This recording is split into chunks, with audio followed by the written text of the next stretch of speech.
Hello students, this is class 9th and we are doing history. So welcome to class 9th for history, and the chapter is the French Revolution.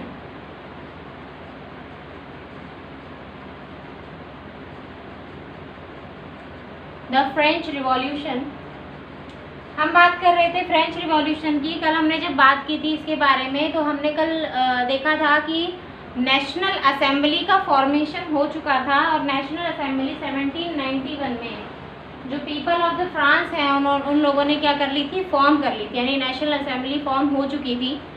अब अगर हम बात करें national assembly के बाद वहाँ पर क्या हुआ, 1791 में जब नेशनल असेंबली बनाई गई तो France become a constitutional monarchy.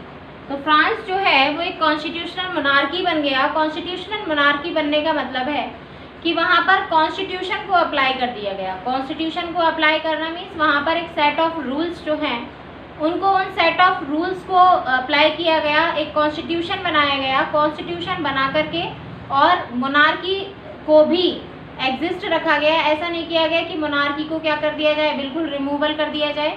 तो वहाँ पर कॉन्स्टिट्यूशनल मोनार्की किया गया, जैसे अपने इंडिया में है जो मोनार्की तो नहीं, लेकिन हाँ जैसे ब्रिटेन में है वो कॉन्स्टिट्यूशनल मोनार्की ही है।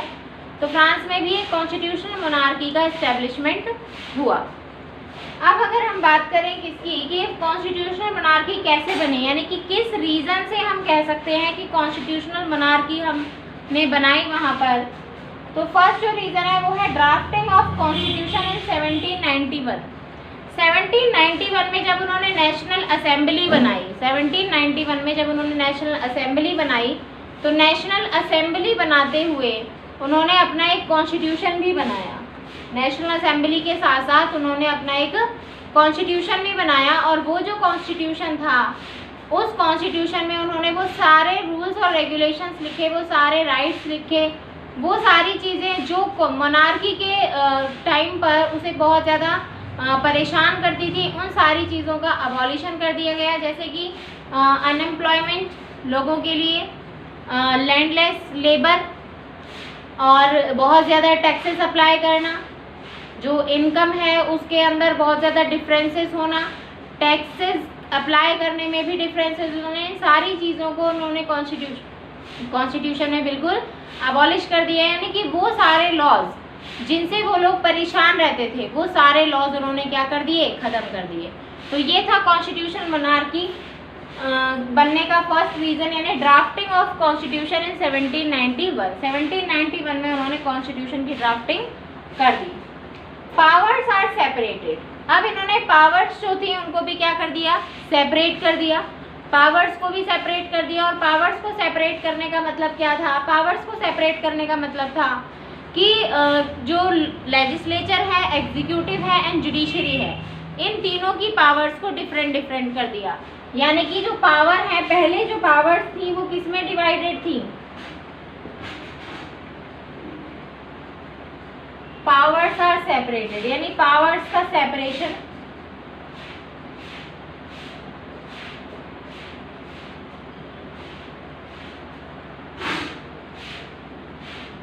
सेपरेशन ऑफ पावर्स रखा गया। अब सेपरेशन ऑफ पावर का मतलब क्या है कि पहले यहाँ पर जितनी भी पावर्स थी वो सभी पावर एक मोनार्क के हाथ में थी।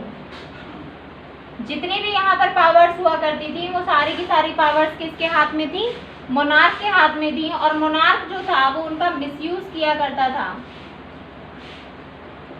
इसीलिए वहाँ पर जो रूल था उसे डिक्टेटरशिप कहते थे। लेकिन अब जो पावर्स थी उनको डिवाइड कर दिया गया था। अब पावर्स को एक जगह पर ना रख करके उनका क्या कर दिया गया, डिवीजन कर दिया गया, डिवीजन ऑफ पावर्स कर दिया गया। डिवीजन ऑफ पावर्स जो है वो किस किस में किया गया, लेजिस्लेचर में, एग्जीक्यूटिव में एंड जुडिशियरी में। डिवीजन ऑफ पावर कर दिया गया लेजिस्लेचर, एग्जीक्यूटिव एंड जुडिशरी में। लेजिस्लेचर क्या होता है, लेजिस्लेचर का जो वर्क होता है वो होता है लॉ मेकिंग करना। यानी कानूनों को बनाना। जितने भी वहाँ पर प्रॉब्लम्स थी उन सभी प्रॉब्लम्स को देखते हुए, पुराने टाइप के रिकॉर्ड को देखते हुए और अदर कंट्रीज़ के फॉर्म ऑफ रेगुलेशन को देखते हुए इन लोगों ने कॉन्स्टिट्यूशन जो बनाया था उसमें लॉ मेकिंग बॉडी किसको बनाया, लेजिस्लेचर को बनाया। और लेजिस्लेचर में जो लॉ मेकिंग बॉडी थी उसमें इस टाइप के लॉ बनाए गए जिससे किसी भी पर्सन के साथ क्या ना हो, उसके साथ अनइक्वलिटी का बिहेवियर ना हो, उसको ऐसा ना लगे कि हाँ मेरी कास्ट ऐसी है, मेरा कलर ऐसा है, ये है, तो इस तरीके से मुझे क्या किया जा रहा है, अनडिस्क्रिमिनेट किया जा रहा है, मेरे साथ भेदभाव किया जा रहा है, ऐसा नहीं लगना चाहिए। तो लेजिस्लेचर के अंदर कुछ ऐसे बनाए गए कानून और इसके पास पावर दी गई इसको to make the law, to make the law. Executive, executive किस लिए कहा गया, एग्जीक्यूटिव कहा गया किस लिए, टू अप्लाई द लॉ। देखिए लेजिस्लेचर का काम होता है कानून बनाना, लेजिस्लेचर का क्या काम होता है, कानून बनाना। और वही जो कौन होती है, एग्जीक्यूटिव होती है। एग्जीक्यूटिव का मतलब होता है उसे अप्लाई करना। जो कानून बनाए गए हैं लेजिस्लेचर सिर्फ उन्हें बनाकर और रख देती है ठंडे बस्ते में, लेकिन एग्जीक्यूटिव उन्हें क्या करती है, लोगों से अप्लाई करवाती है, लोगों को ये बताती है कि ये लॉ है, इसके ये रेगुलेशंस हैं, इससे ऐसा होगा, अगर आपने इसका पालन नहीं किया तो क्या होगा। ये सारी चीज़ें कौन बताता है आपको, एग्जीक्यूटिव आपको शो करती है। जुडिशरी का क्या काम रखा गया, जुडिशरी का वही टू सॉल्व द डिस्प्यूट्स। अगर लॉ मेकिंग में इनमें कोई भी प्रॉब्लम आती है, फिर किसी स्टेट में कोई प्रॉब्लम आती है, ऐसी कोई भी प्रॉब्लम अगर आती है तो वो क्या कहलाता है, वो कहलाता है जुडिशरी का काम। यानी जुडिशरी का काम, तो 3 टाइप ऑफ पावर्स यहाँ पर सेपरेट कर दी गई, first legislature, second executive and third one is judiciary. ये हमारे यहाँ पर पावर्स कर दी गई सेपरेट। अब हम बात करते हैं किसकी, लॉज इन नेशनल असेंबली।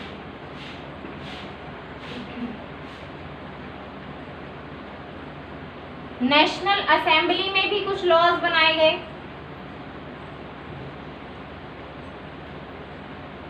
नेशनल असेंबली में जैसे इलेक्शंस के लॉ,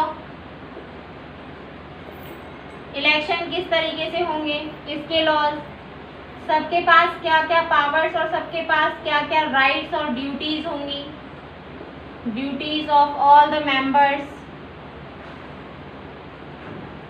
ऑफ नेशनल असेंबली।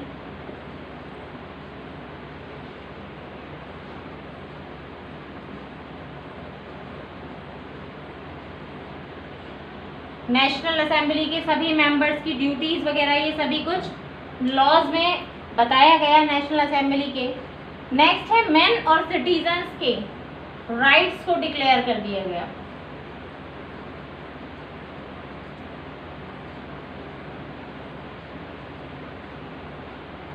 देखिए कॉन्स्टिट्यूशनल मोनार्की से पहले यानी before 1791 the France citizens has no power to reside anywhere, to speak anything about the ruler also। Ruler के बारे में क्या, किसी खुद के बारे में भी उन्हें कोई भी कुछ भी कहने का जो राइट था वो नहीं था। लेकिन अब क्या किया गया, नेशनल असेंबली जब बनी 1791 में, जब कॉन्स्टिट्यूशन बना तो इन्हें किसका राइट भी मिल गया, बिल्कुल इन्हें राइट मिल गया किसका, इन्हें मैन के और सिटीजन्स के जितने भी राइट्स होते हैं वो सारे राइट्स इनको दे दिए गए, जिसमें इलेक्शन का राइट भी, इनको जीने का अधिकार, अपने कहीं भी रहने का अधिकार, कोई भी ऐसा right to live, right to speak, right to freedom, right to equality, right to choose any religion, कोई भी रिलीजन चूज करने का अधिकार, ये सारे राइट्स इनको दे दिए गए और नेशनल असेंबली में इनके बारे में मेंशन भी कर दिया गया। अब हम बात करते हैं impact of the French revolution. French revolution का क्या इम्पैक्ट पड़ा।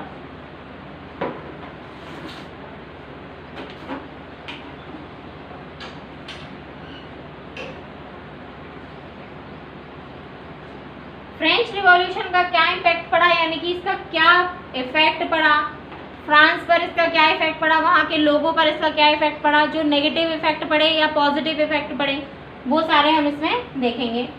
देखिए कोई भी रिवॉल्यूशन जब होती है, जब उसमें कोई भी ना कोई डिस्ट्रक्शन तो उसमें काफ़ी होता है, बहुत सारे लोगों को मारा भी जाता है, बहुत सारे आर्मी जो है वो लगती है, बहुत सारे आर्म्स यानी कि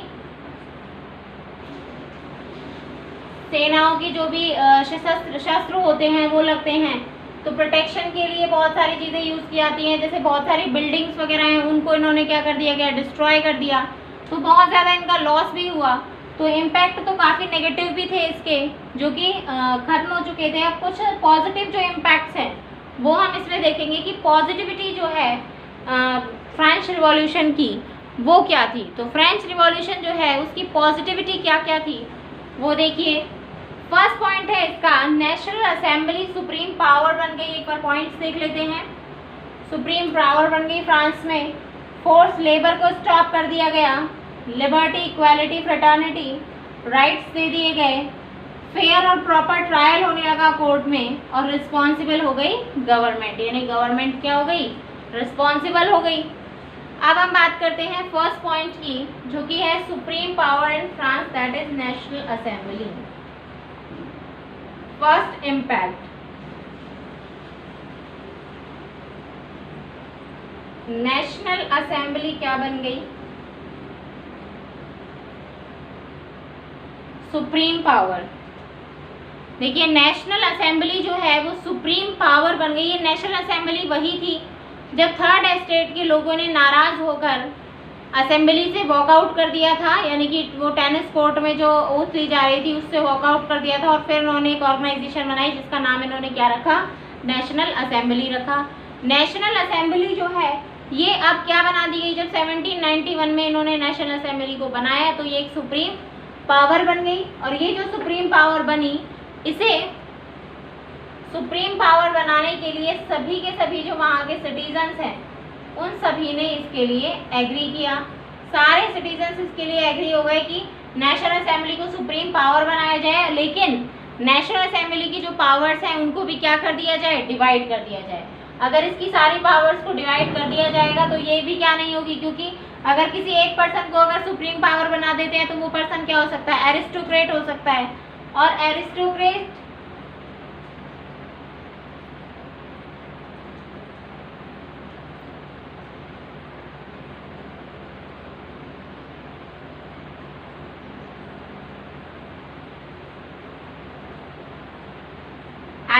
हो सकता है और डिक्टेटर हो सकता है। सिटीजन ने एग्री किया कि ठीक है, अगर पावर का, क्योंकि असेंबली कोई एक पर्सन का तो है नहीं, असेंबली मतलब बहुत सारे पर्सन ने एक साथ मिलकर जब बनाई है तो वो असेंबली है। तो सुप्रीम पावर इसे बना दिया गया और इसमें बहुत सारे पर्सन थे जिनके अंदर पावर्स को डिवाइड कर दिया गया। नेक्स्ट है फोर्स लेबर, यानी कि इससे पहले 1791 से पहले यानी बिफोर 1791 फोर्स लेबर बहुत ज़्यादा करवाया जाता था, क्योंकि यहाँ पर जो थर्ड एस्टेट के लोग थे उनसे ज़बरदस्ती काम करवाया जाता था। ज़बरदस्ती उनको काम करवाया जाता था और उसके लिए उनको कोई पेमेंट भी नहीं दिया जाता था। कोई पेमेंट नहीं दिया जाता था, यानी कि एक तरीके से इंडेंचर्ड लेबर, बंधुआ मजदूरी उनसे कराई जाती थी और उसके बदले में कोई पेमेंट नहीं, और उसके ऊपर से टैक्सेस अप्लाई और कर दिए जाते थे। ये टैक्सेस अप्लाई जब कर दिए जाते थे, प्लस में इन फोर्स लेबर का कोई राइट भी नहीं होता था, कोई राइट नहीं होता था, कोई रूल्स और रेगुलेशंस नहीं होते थे, कोई टाइम लिमिट नहीं होती थी काम करने की। लेकिन जब 1791 में कॉन्स्टिट्यूशन बना तो वहाँ पर उस कॉन्स्टिट्यूशन में एक रूल ये था कि फोर्स लेबर को स्टॉप कर दिया गया, यानी कि अब कोई भी किसी से बंधुआ मजदूरी नहीं करा सकता था। अब हम बात करते हैं किसकी, जब नेशनल असेंबली में लोगों ने अपनी आवाज़ उठाई तो उन्होंने कुछ स्लोगन्स को अपना रिप्रेजेंटेटिव बनाया, या अपनी स्लोगन्स को अपनी बात रखने के लिए आगे रखा। और वो स्लोगन जो था वो था लिबर्टी, इक्वालिटी एंड फ्रेटर्निटी। उस स्लोगन में ये था कि हमें क्या चाहिए, यानी कि यहाँ के जो पर्सन्स थे, all the persons are here, all the people are here, they want that the fraternity in our constitution, यानी कि हमारी जो कंट्री है उसमें क्या होनी चाहिए, फ्रेटर्निटी होनी चाहिए। फ्रेटर्निटी का मतलब भाईचारा होना चाहिए। हमें फ्रीडम मिलनी चाहिए, भाईचारा होना चाहिए, प्लस हमें फ्रीडम मिलनी चाहिए। फ्रीडम के साथ साथ हमें क्या मिलनी चाहिए, इक्वालिटी मिलनी चाहिए। यहाँ पे लिबर्टी का मतलब क्या है, लिबर्टी का यहाँ पे मतलब है freedom. All the persons wanted to be free, सभी लोग फ्री होना चाहते थे जो कि अभी तक मोनार्क के अंडर में काम कर रहे थे। इक्वालिटी यानी सभी क्या हो, इक्वल हो। फ्रेटर्निटी यानी सब किससे रहें, भाईचारे से रहें। और वो भाईचारे से कब रहेंगे, जब सभी को बराबर रखा जाएगा, सभी को कोई फ्रीडम मिलेगी, तभी तो लोग भाईचारे से रह पाएंगे। और मान लीजिए जैसे नोबल को कर दिया गया था, फर्स्ट और सेकंड एस्टेट के लोग क्या थर्ड एस्टेट के लोगों के साथ रह सकते थे ब्रदरहुड से, नहीं। क्यों, क्योंकि उनमें इक्वालिटी नहीं थी और थर्ड एस्टेट के लोगों को कुछ भी कहने या कुछ भी करने या अपने मर्जी से कुछ भी करने का अधिकार नहीं था। तो ये उनका स्लोगन था, इस स्लोगन पे उन्होंने अपनी बात को, स्लोगन से उन्होंने अपनी बात को रखा। अब इन्हें जो राइट्स दिए गए वो कौन कौन से राइट्स थे, फर्स्ट ऑफ ऑल तो बात करते हैं फ्रीडम का राइट और इक्वालिटी का राइट। सभी को क्या कर दिया गया, फ्री कर दिया गया और सभी को इक्वल दर्जा दिया गया, यानी कि सभी को इक्वल दर्जा दिया गया। सभी को कहा गया कि all the man all the citizens are equal before law. सभी मैन सभी सिटीजन्स जो हैं वो लॉ के सामने क्या हैं, बिल्कुल इक्वल हैं। सभी को लॉ के सामने बिल्कुल इक्वल बना दिया गया। फ्रीडम दे दी गई, कोई कहीं भी रह सकता है, कहीं भी अपनी मर्जी से आ जा सकता है, कैसी भी लैंग्वेज बोल सकता है, कोई भी रिलीजन को अपना सकता है, किसी भी रिलीजन को वो फॉलो करना चाहे वो उसकी मर्जी है। Freedom of speech and expression, speech और एक्सप्रेशन की फ्रीडम, कोई भी कैसा भी बोल सकता है, अपनी बात को, किसी के बारे में अपनी बात को वो रख सकता है, चाहे वो बात जो है वो हेड ऑफ द गवर्नमेंट के बारे में ही क्यों ना हो। हेड ऑफ द गवर्नमेंट के बारे में भी कोई भी अपनी बात को रख सकता है, जो उसके व्यूज़ हैं उन्हें वो रख सकता है। तो ये था freedom of speech and expression. Next बात करते हैं fair and proper trial in court. Fair and proper trial in court. अब पहले तो क्या होता था कि जिसको भी पनिशमेंट देना होता था डायरेक्ट मोनार्क के पास लाए और मोनार्क के पास ले आए, इट मीन्स क्या है, पनिशमेंट ही मिलेगी क्योंकि उसकी बात को तो सुना ही नहीं जाएगा।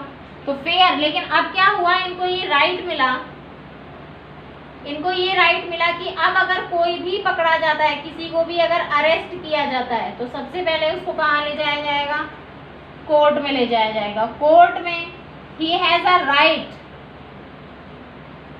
टू स्पीक,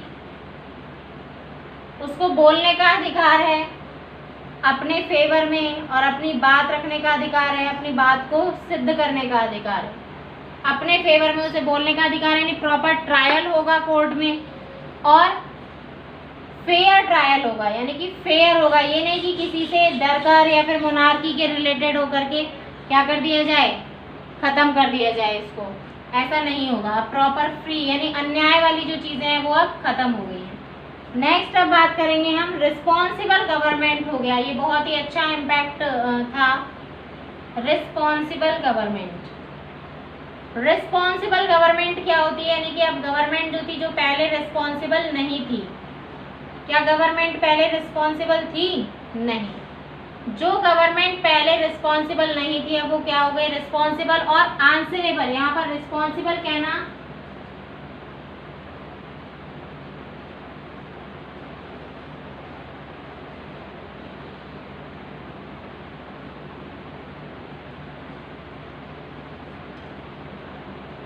यहाँ पर रिस्पॉन्सिबल कहना ही इनफ नहीं होगा, यहाँ पर हम गवर्नमेंट को आंसरेबल भी कह सकते हैं। गवर्नमेंट को हम यहाँ पर क्या कह सकते हैं, आंसरेबल भी कह सकते हैं। तो रिस्पॉन्सिबल एंड आंसरेबल हो गई गवर्नमेंट, यानी अब गवर्नमेंट जो है वो रिस्पॉन्सिबल तो थी, यानी कि उसकी जिम्मेदारी थी कि उसकी कंट्री जो है वो आगे ही आगे इम्प्रूवमेंट करे और उसके जो सिटीजन्स हैं वो भी धीरे धीरे क्या हो, डेवलप हो, उनका भी लेवल ऑफ लिविंग जो है वो स्टैंडर्ड जो है वो इंक्रीज हो। और आंसरेबल अगर गवर्नमेंट कुछ भी ऐसा करती है जो कि कंट्री के फेवर में नहीं है, अगर गवर्नमेंट कुछ भी ऐसा काम करती है तो वो रिस्पॉन्सिबल होगी, वो आंसरेबल है, answerable to the people of the country, उसे जनता को जवाब देना होगा। अब बात करते हैं कि चेंजेस क्या क्या आए। ये तो हो गई हमारे की नेशनल असेंबली आई, ये सारी चीज़ें आई। अब हम बात करेंगे कि चेंजेस क्या क्या आए। अब कौन कौन से चेंजेस आए वो देखिए। End of monarchy, first of all end of monarchy का एंड नहीं, एब्सोल्यूट मोनार्की हम कह सकते हैं, यानी जब पहले फुल मोनार्की पर हम डिपेंड थे अब उसका एंड हो चुका था। Spirit of nationalism and democracy, nationalism और डेमोक्रेसी की स्पिरिट आ गई लोगों में लोकतंत्र को यानी डेमोक्रेसी को अपनाने की जो भावना थी वो जग गई, और नेशनलिज्म की यानी अपने देश के लिए कुछ करने की जो भावना थी अब लोगों में वो आ चुकी थी। इक्वल राइट्स, सभी को इक्वल राइट्स मिले, किसी के साथ कोई भी डिस्क्रिमिनेशन नहीं किया गया, कोई भी भेदभाव नहीं किया गया। अब इसमें नेक्स्ट जो टॉपिक है ये तो हो गया हमारा कि ये हमें बहुत फ़ायदा हुआ नेशनल असेंबली बनाने का। नेशनल असेंबली बनी तो क्या क्या चेंजेस आए, इन सभी चेंजेस में कुछ भी नेगेटिविटी दिखाई नहीं देती है। सभी की सभी चेंजेस कैसे हैं, बहुत ज़्यादा अच्छे हैं उन लोगों के लिए जो कि पहले मोनार्की के अंडर में रह चुके थे। अब बात करते हैं रीज़न ऑफ टेरर की, यानी कि 1791 में कॉन्स्टिट्यूशन बनने के बाद ये काफ़ी अच्छे से रह रहे थे, उसके बाद इनकी लाइफ में, इन लोगों की लाइफ में वापस से टेरर का रीज़न आ गया। अब वो टेरर का रीज़न जो था वो किसका था वो देखते हैं। भाई मोनार्क तो वापस नहीं आ गया, नहीं, वो टेरर का रीज़न था रॉबेस्पियर का।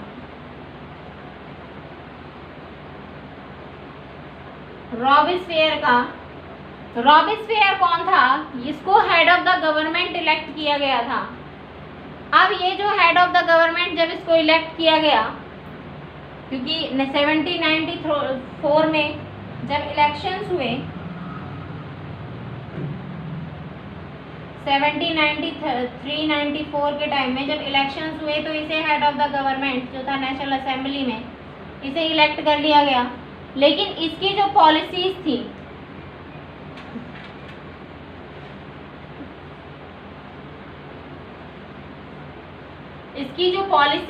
वो सभी कैसी थी, बहुत ज़्यादा कंट्रोल वाली, यानी ये लोगों पर बहुत ज़्यादा कंट्रोल रखता था। आप एक हिटलर का चैप्टर भी पढ़ेंगे, हिटलर के बारे में आपने सुना भी होगा। सेवरल कंट्रोल यानी बहुत ज़्यादा कंट्रोल रखता था लोगों के ऊपर, और उन्हें बहुत ज़्यादा कड़ी पनिशमेंट भी देता था। स्टार्टिंग में तो ये लोगों को ठीक लगा कि हाँ ठीक है, कंट्रोल रखना भी ठीक ही है, पनिशमेंट देना भी सही है अगर कोई गलत करेगा तो। लेकिन धीरे धीरे जो इसका जो रीज़न ऑफ टेरर है, इसका टेरर इतना बढ़ गया कि लोग जो हैं वो इससे परेशान हो गए कि ये तो हमने एक तो मोनार्की को ख़त्म किया, एक डिक्टेटर को हमने ख़त्म किया, और दूसरा ये आगे हमारे लिए खड़ा हो गया। तो इसने एक पनिशमेंट देने के लिए क्या बनाए थे, गिलोटिन बनाए थे। गिलोटिन क्या होता था, गिलोटिन एक होता था जैसे लाइक सूली होती है ना, सूली, उस पर चढ़ा दिया जाता था और उस पर फांसी पे लटका दिया जाता था, इस टाइप का होता था गिलोटिन। तो जो भी कोई पर्सन अगर छोटी से छोटी मिस्टेक भी करता था तो उसको ये क्या करता था, गिलोटिन कर देता था, यानी उसे सूली पर चढ़ा दिया करता था। तो ये बहुत ज़्यादा इसका जो टेरर था वो इस समय अब इतना हो गया था कि लोग इससे बहुत ज़्यादा परेशान हो गए और लोग इसके डर के साए में जीने लगे। कोई बाहर नहीं निकल पाता था घर से, कोई कुछ कह नहीं पाता था कि कहीं ऐसा ना हो कि इसको बुरा लग जाए, ऐसा हो जाए। तो issued law maximum ceiling of prices जो हैं उसको भी इसने पूरे तरीके से कंट्रोल कर लिया, प्राइस पर भी कंट्रोल कर दिया, सब कुछ अपने हाथ में ले लिया। चर्चेस को बंद कर दिया, चर्चेस को इसने शट डाउन कर दिया, और नोबल जो पर्सन्स थे, नोबल पर्सन्स और यानी फर्स्ट और सेकंड एस्टेट के लोग जो थे, क्लर्जी पीपल वगैरह जो थे, उनको तो ये डायरेक्ट क्या कर देता था, गिलोटिन कर देता था। डायरेक्ट उन्हें क्या कर दिया करता था, गिलोटिन कर देता था, मतलब इतनी भयानक ये सजा देता था। तो लोग इससे इतना ज़्यादा परेशान हो गए, इसका इतना ज़्यादा टेरर हो गया कि लोग जो है वो घरों से निकलने में भी डरने लगे। अब लोगों ने सोचा कि ऐसे अगर हम डर कर जीते रहेंगे तो क्या करेंगे, कि इससे तो अच्छा फिर मोनार्की थी, कम से कम ऐसे पनिशमेंट तो गिलोटिन पे तो नहीं दे देते थे 2-2 मिनट में। अब रॉबेस्पियर को फिर क्या किया गया, ये सबके सब लोग फिर एक साथ इकट्ठे हुए, नेशनल असेंबली के जितने भी मेंबर्स थे, और सारे लोगों ने मिलकर सभी लोगों के एग्रीमेंट से रॉबेस्पियर को खुद को ही, जो इसने खुद ने जो गिलोटिन बनाया था ना, वो इसने खुद ने ही इसको ही उस पर चढ़ा दिया गया। रॉबेस्पियर को ही गिलोटिन कर दिया गया 1794 में। तो एक साल के अंदर इसने लोगों को इतना परेशान कर दिया था कि लोग जो थे वो बहुत ज़्यादा डरने लगे थे। ये आपका यहाँ तक पॉइंट हो गया है। आगे का जो पॉइंट है वो कल पढ़ेंगे। यहाँ तक आप नोट्स प्रिपेयर कर लीजिएगा, नोट्स रेगुलर प्रिपेयर करते रहिए। मैं जितना जितना आपको एक्सप्लेन कर रही हूँ और कुछ समझ में नहीं आए तो उसको पूछ लीजिएगा। Thank you, have a nice day.